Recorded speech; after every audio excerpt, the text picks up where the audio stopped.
देवदर्शनासाठी निघालेल्या बसचा गाजीपूर येथे अपघात. जिल्ह्यातील 2 महिलांचा मृत्यू. केंद्रीय मंत्री प्रतापराव जाधव यांची तातडीची दखल. जखमींना मदतीचे निर्देश. दिल्लीहून पथक रवाना. 9 एप्रिलला देवदर्शनासाठी नेपाळकडे निघालेल्या महाराष्ट्रातील भाविकांच्या बसचा उत्तर प्रदेशातील गाजीपूर जिल्ह्यातील नंदगंज येथे भीषण अपघात झाला. या दुर्घटनेत बुलढाणा व अकोला जिल्ह्यातील 2 महिलांचा जागीच मृत्यू झाला असून 35हून अधिक भाविक जखमी झाले आहे.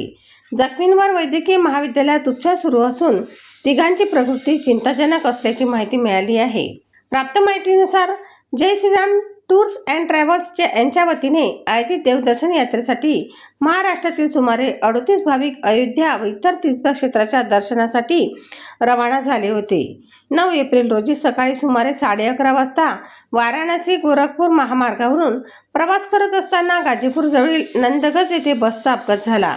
या अपघातात अकोला येथील 50 वर्षीय अन्नपूर्णाबाई तसेच बुलढाणा जिल्ह्यातील मोताळा तालुक्यातील रोणखेड येथील सरस्वतीबाई पाखरे यांचा दुर्दैवी मृत्यू झाला. उर्वरित प्रवाशांपैकी 35 जण जखमी झाले असून त्यांना तातडीने स्थानिक वैद्यकीय महाविद्यालयात उपचारासाठी दाखल करण्यात आले आहे. यातील तिघांची प्रकृती गंभीर असून उर्वरित जखमींना किरकोळ दुखापती झाल्या आहेत. दरम्यान अपघाताची माहिती मिळताच केंद्रीय आयुष्य, आरोग्य व कुटुंब कल्याण राज्यमंत्री प्रतापराव जाधव यांनी तातडीने उत्तर प्रदेश सरकार व स्थानिक प्रशासनाशी संपर्क साधला. जखमींना आवश्यक ती सर्वतोपरी मदत पुरविण्याचे निर्देश त्यांनी दिले.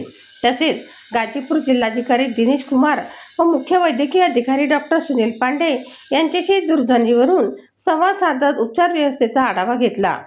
केंद्रीय मंत्री जाधव यांच्या निर्देशानुसार त्यांचे सहाय्यक खाजगी सचिव डॉक्टर गोपाल डिके व आचल भाटिया हे मदत कार्याकरता घटनास्थळी रवाना झाले आहे. याशिवाय दिल्लीतील मंत्रालयातून संबंधित यंत्रणा आवश्यक सूचना देण्यात आल्या असून अपघातग्रस्तांना मदत कार्य सुरू आहे. या घटनेमुळे भाविकांमध्ये हळहळ व्यक्त होत असून प्रशासनाकडून मदत कार्य युद्धपातळीवर सुरू आहे. युवा क्रांती न्यूजसाठी शीतल निकम, शेगाव.